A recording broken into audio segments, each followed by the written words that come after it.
Good evening and welcome to Sun Middle Temple. We are so happy you've joined us. My name is Alba and I use she, her pronouns. This is our final 2024 observance, and as always, I'm so happy you are here. This service will be recorded and posted on our YouTube channel. So please join us for our New Year's game night and participate in our end of year survey. We will open today with our opening words, which will appear on the slide behind you. Please feel free to read along at home or listen as I read the words aloud. We welcome you into the light of the gods and light this flame in celebration. May its brightness symbolize our connection to the gods and the natural world. May you join us in this community of faith, cherishing love and with open hearts. So if you remember, our theme for this month is loneliness, and our readings today are all from the Iliad by Homer, translated by Samuel Butler. This is a very long reading taken from multiple books, so this is the only one we will be doing today. Before we begin the reading, I do have to mention there are multiple interpretations of the relationship between Achilles and Patroclus. Some consider their relationship to be romantic, others familiar, and some as friendship. It is entirely up to you how you read this, but ancient thinkers, including Plato, considered this to be more similar to what modern audiences would consider a romantic relationship. So we also not have any discussion after this because I really wanted to hit this series of books and not have it become a problem. So we'll begin with book 18. And I skipped certain books or sections, so there'll be summaries that I've written about what occurs in that section that are very short so that you do not miss anything.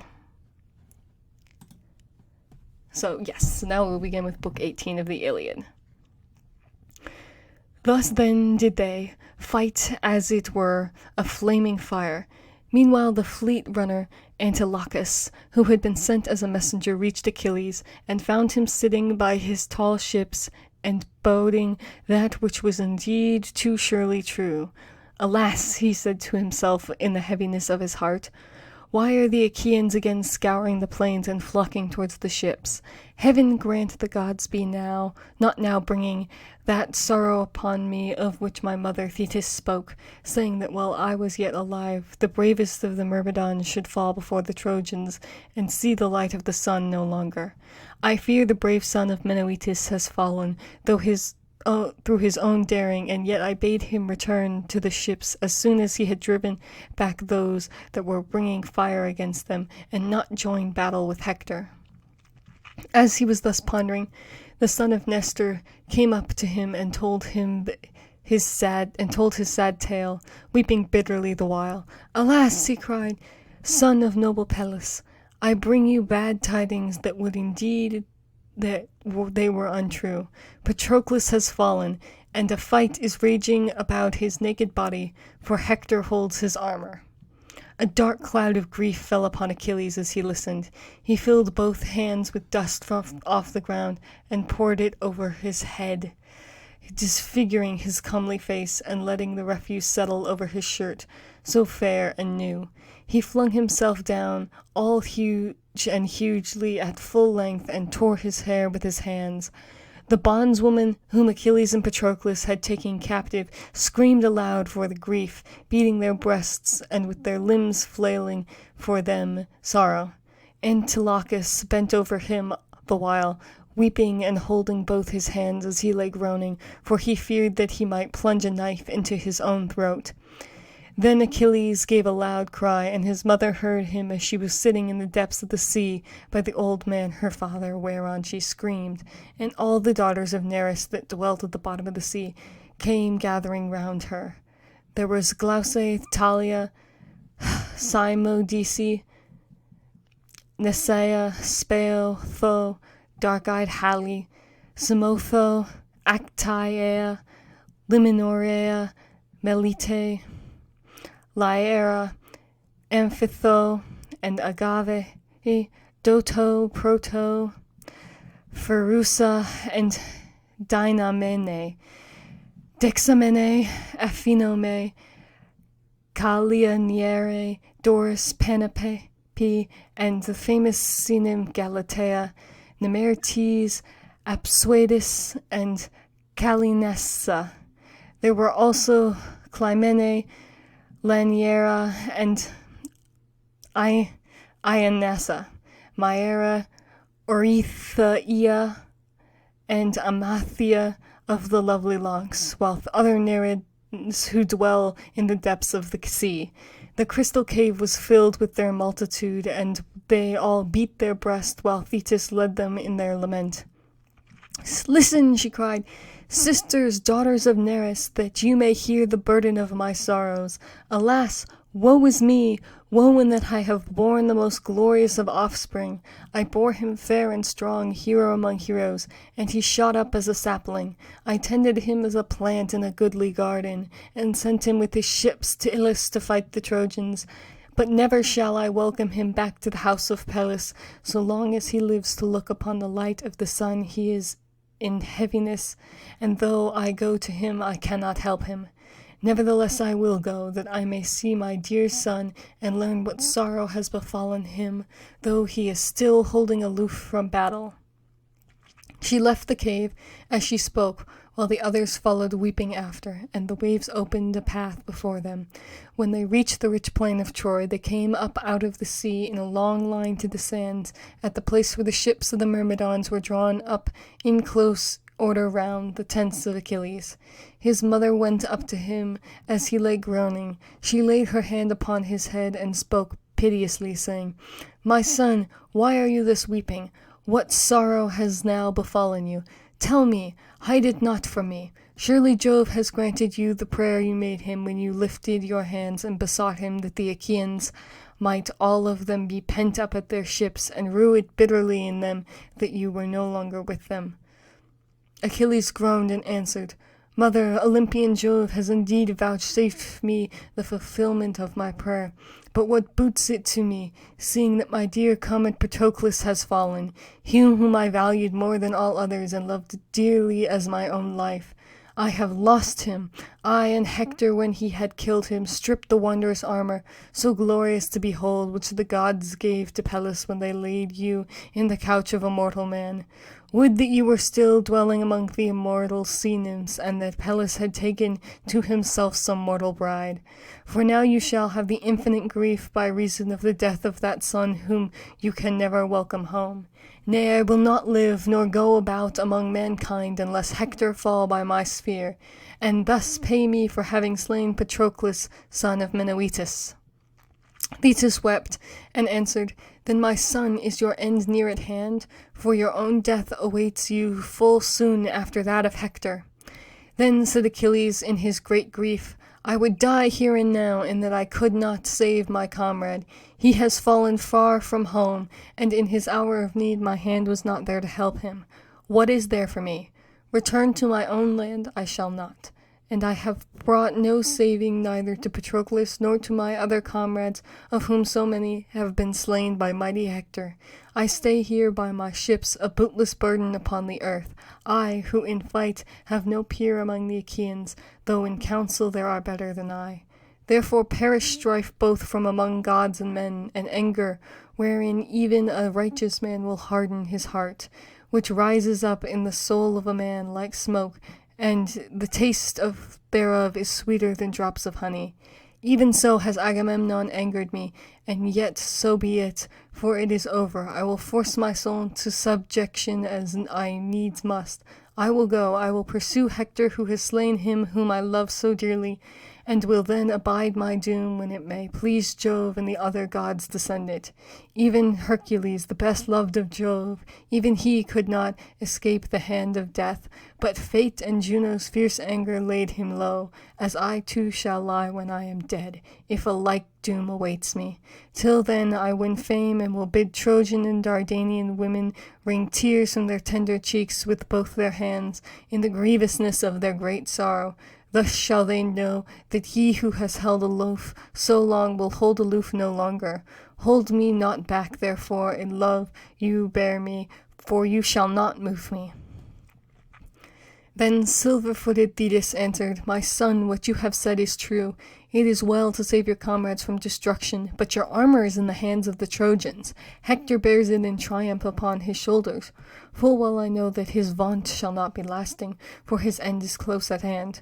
Go not, however, into the press of battle till you see me return hither. Tomorrow at the break of day I shall be here, and will bring you goodly armor from King Vulcan." On this she left her brave son, and as she turned away she said to the sea nymphs, her sisters, "Dive into the bosom of the sea, and go to the house of the old sea god my father. Tell him everything. As for me, I will go to the cunning workman Vulcan on high Olympus, and ask him to provide my son with a suit of splendid armor." When she had so said, they dived forthwith beneath the waves, while the silver-footed Thetis went her way that she might bring armor for her son. Okay, so between that previous clip and the next one, Achilles basically mates up with Agamemnon and says that he is going to go fight again, what he's just basically described to his mother. And of course, because he is so heartbroken over the death of Patroclus, he goes on a bit of a rampage and kills quite a few Trojans. And also he fights a literal river god while chasing Hector around. And he is so just obscenely violent that all of the Trojans have to hide in their city, and everyone begs Hector not to go and fight Achilles because they know it's suicide, but he does it anyway, and Achilles basically chases Hector around for a while. So then we pick up again in Book 22. Achilles was still in full pursuit of Hector as a hound chasing a fawn, which he has started from its covert on the mountains and hunts through glade and thicket. The fawn may try to elude him by crouching under a cover of a brush, but he will scent her out and follow her up until he gets her.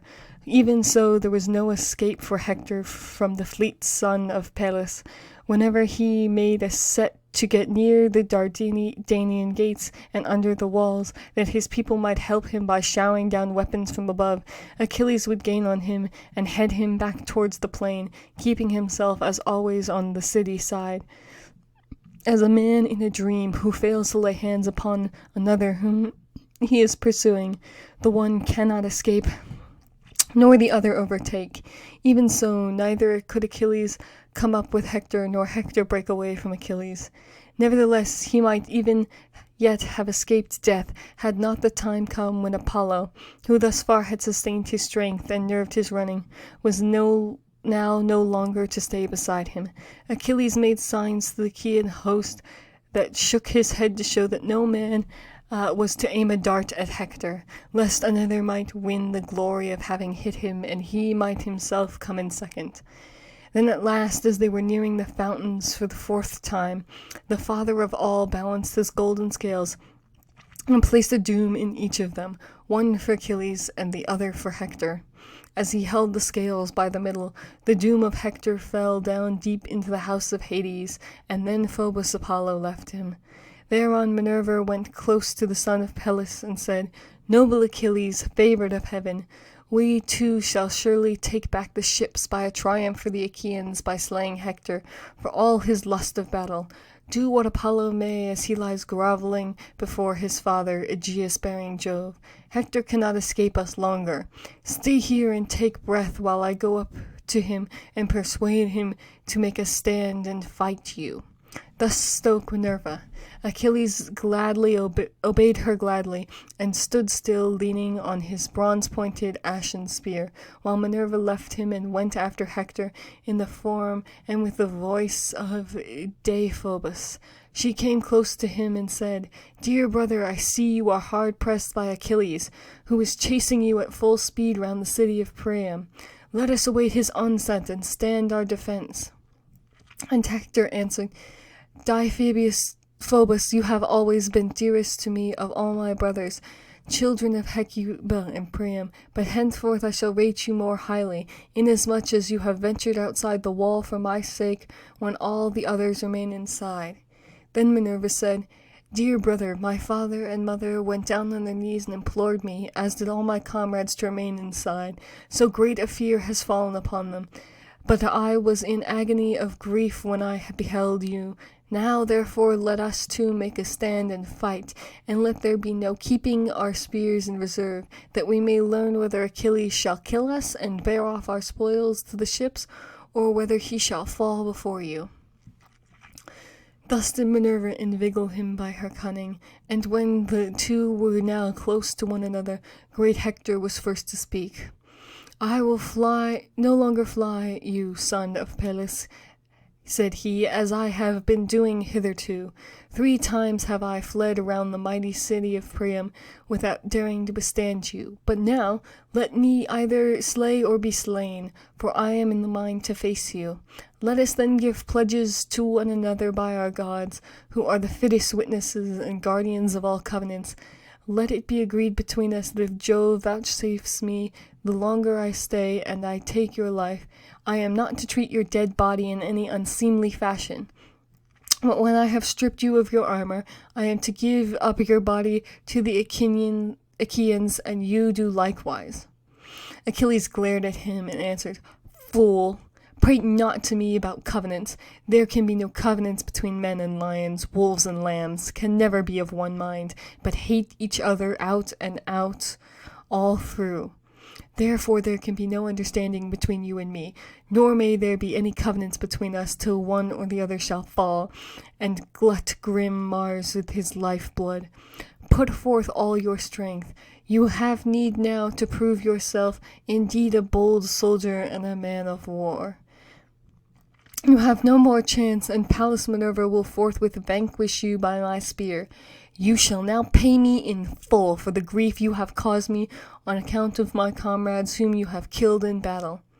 He poised his spear as he spoke and hurled it. Hector saw it coming and avoided it. He watched it and crouched down so that it flew over his head and struck in the ground beyond him. Minerva then snatched it up and gave it back to Achilles, without Hector seeing her. Hector thereon said to the son of Peleus, You have missed your aim, Achilles. Peer of the gods, and Jove has not revealed to you the hour of my doom, though you made sure that he had done so. You were a false-tongued liar when you deemed that I should forget my valor and quail before you. You shall not drive your spear into the back of a runaway. Drive it, should heaven grant you so power, drive it into me as I make straight towards you. And now, for your own part, avoid my spear if you can. Would that you might receive the whole of it into your body. If you were once dead, the Trojans would find the war an easier matter, for it is you who have harmed the most. He poised his spear and hurled it. His aim was true, for he hit the middle of Achilles' shield, but the spear rebounded from it and did not pierce it. Hector was angry when he saw that the weapon had sped from his hand in vain, and stood there in dismay, for he had no second spear. With a loud cry he called to Deiphobus and asked him for one, but there was no man.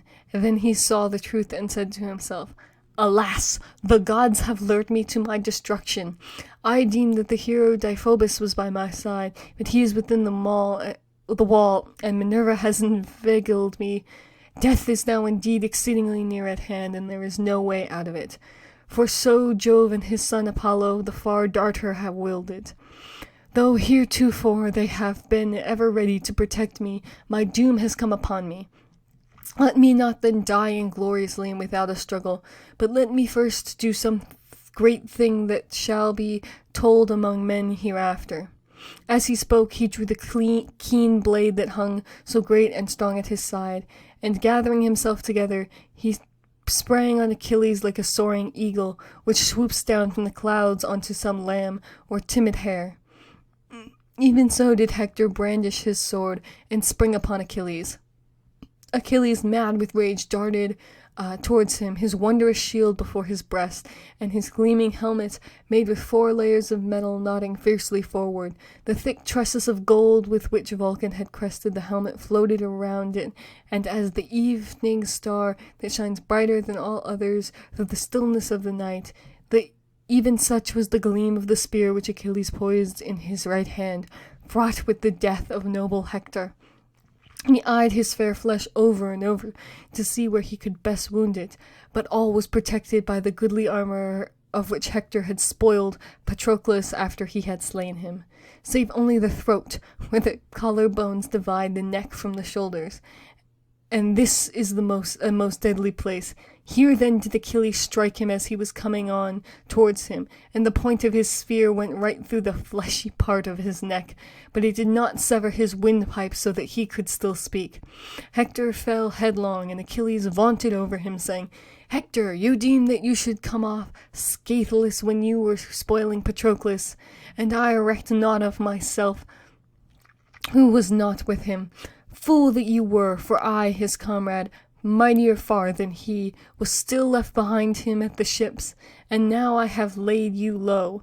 The Achaeans shall give him all due funeral rites, while dogs and vultures shall work their will upon yourself. Then Hector said, as the life ebbed out of him, I pray you by your life and knees, and by your parents, let not dogs devour me at the ships of the Achaeans, but accept the rich treasure of gold and bronze, which my father and mother will offer you, and send my body home, that the Trojans and their wives may give me my dues of fire when I am dead. Achilles glared at him and answered, Dog, talk not to me neither of knees nor parents. Would I that I could be as sure of being able to cut your flesh into pieces and eat it raw, for the ill you have done me, as I am that nothing shall save you from the dogs. It shall not be, though they bring 10 or 20-fold ransom and weigh it out for me on the spot, with promise of more thereafter. Though Priam, son of Dardanus, should bid them offer me your weight in gold, even so your mother shall never lay you out and make lament over the son she bore, but dogs and vultures shall eat you utterly up. Hector with his dying breath then said, I know you what you are, and was sure that I should not move you, for your heart is hard as iron. Look to it that I bring not heaven's anger upon you on the day when Paris and Phobos Apollo, valiant though you may be, shall slay you at the Sacaean gates. When he had thus said, the shrouds of death enfolded him, whereon his soul went out of him and flew down to the house of Hades, lamenting its sad fate that it should enjoy youth and strength no longer. But Achilles said, speaking to the dead body, Die! For my part I will accept my fate whensoever Jove and the other gods see fit to send it. As he spoke, he drew his spear from one side of the body and set it on the side. Then he stripped the blood-stained armor from Hector's shoulders, while the other Achaeans came running up to view his wondrous strength and beauty, and no one came near him without giving him a fresh wound. Then would one turn to his neighbor and say, It is easier to handle Hector now than when he was fleeing fire onto our ships. And as he spoke, he would thrust his spear into him anew. When Achilles had done spoiling Hector of his armor, he stood among the Argives. My friends, princes and counselors of the Argives, now that heaven has vouchsafed us to overcome this man, who has done us more hurt than all others together, consider whether we should not attack the city in force, and discover in what mind the Trojans may be. We should thus learn whether they will desert their city now that Hector has fallen, or will still hold even though he is no longer living. But why argue with myself in this way, while Patroclus is still lying at the ships unburied and unmourned, he who I can never forget so long as I am alive, and my strength fails not? Oh, men forget their dead once they are within the house of Hades, yet not even there will I forget the comrade whom I have lost. Now therefore, Achaean youths, let us raise the song of victory and go back to the ships, taking this man along with us. For we have achieved a mighty triumph, and have slain noble Hector, to whom the Trojans prayed throughout their city as though he were a god. On this he treated the body of Hector with contumely. He pierced the sinews at the back of both his feet from heel to ankle, and passed the thongs of oxhide through the slits he had made. Thus he made the body fast to his chariot, letting the head trail upon the ground. And then when he had put the goodly armor on the chariot, and had himself mounted, he lashed his horses on, and they flew onward nothing loth. The dust rose from Hector as he was being dragged along. His dark hair flew all abroad, and his head, once so comely, was laid low on earth, for Jove had now delivered him into the hands of his foes, to do him outrage in his own land. Thus was the head of Hector being dishonored in the dust. His mother tore her hair and flung her veil from her with a loud cry as she looked upon her son. His father made a piteous moan, and throughout the city the people fell to weeping and wailing. It was as though the whole of frowning Ilus was being smirched with fire. Hardly could the people hold Pyrrhon back in his hot haste to rush without the gates of the city. He grovelled in the mire and besought them, calling each one of them by his name. "Let be, my friends," he cried, "and for all your sorrow suffer me to go single-handed to the ships of the Achaeans. Let me beseech this cruel and terrible man, if maybe he will respect the feeling of his fellow men, and have compassion on my old age. His own father is even such another as myself, Pallas, who bred him and reared him to be the bane of us Trojans, and of myself more than of all others. Many a son of mine has he slain in the flower of his youth, and yet, grieve for these as I may, I do so for one, Hector, more than for them all, and the bitterness of my sorrow will bring me down to the house of Hades. Would that he had died in my arms, for so both his ill-starred mother who bore him and myself should have had the comfort of weeping and mourning over him." Thus he did speak with many tears, and all the people of the city joined in his lament. Hecuba then raised the cry of wailing among the Trojans. "Alas, my son," she cried, "what have I left to live for now that you are no more? Night and day did I glory in you throughout the city, for you were a tower of strength to all in Troy. Both men and women alike hailed you as a god. So long as you lived, you were their pride, but now death and destruction have fallen upon you." Okay, so then in the next series of books, the Trojan women hear of the death and begin his funeral lament, which, if you don't know, in this case is wailing and screaming, not like a Christian lament. And then they hold the funeral for Patroclus and burn his body and have the funeral games and award prizes.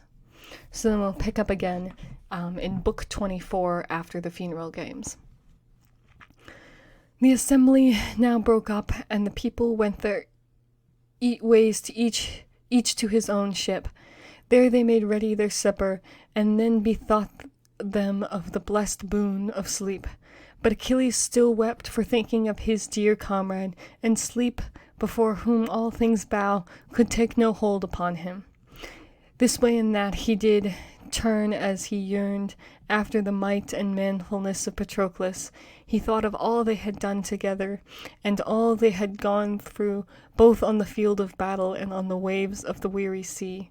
As he dwelt on these things, he wept bitterly, and lay now on his side, now on his back, and now face downwards, till at last he rose and went out, as one distraught, to wander upon the seashore.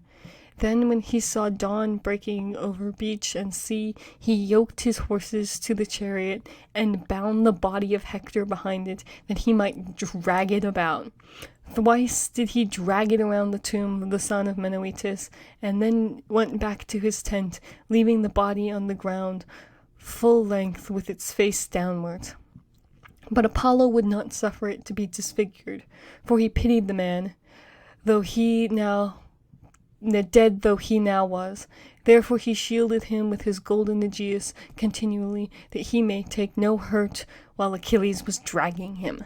Thus shamefully did Achilles in his fury dishonor Hector.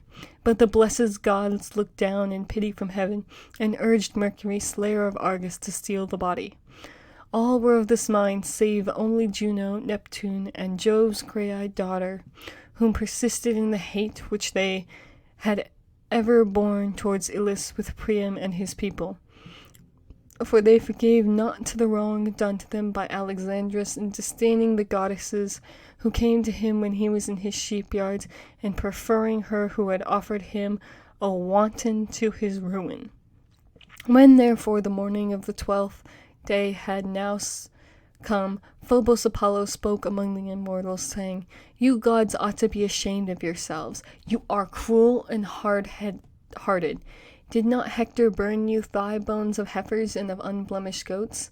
And now dare you not rescue even his dead body, for his wife to look upon, with his mother and child, with his father Priam, and with his people, whom would forthwith commit him to the flames and give him his due funeral rites? So then you would all be on the side of mad Achilles, who knows neither right nor truth. He is like some savage lion that in the pride of his great strength and daring springs upon men's flocks and gorges on them. Even so has Achilles flung aside all pity and all that conscience which at once so greatly banes, yet greatly boons him. That will heed it. A man may lose one far dearer than Achilles has lost, a son, it may be, or a brother born from his own mother's womb. Yet when he has mourned him and wept over him, he will let him bide, for it takes much sorrow to kill a man, whereas Achilles, now that he has slain noble Hector, drags him behind his chariot round the tomb of his comrade. It were better of him, and for him, that he should not do so, for brave though he be, we gods may take it ill that he should vent his fury upon dead clay. So that is the end of the readings for this week. And so I really hope you compare these readings to the ones we did last week, and they help to think about and develop your own perspectives on loneliness. So we'll now move into the ritual portion of the observance, and I will play the video.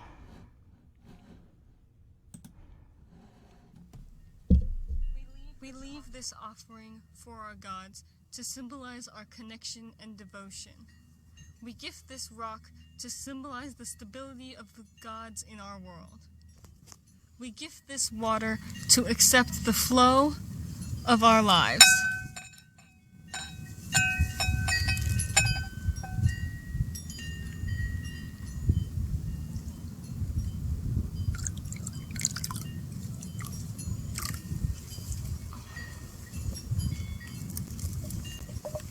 We welcome life and bless our offerings with oil to share our riches.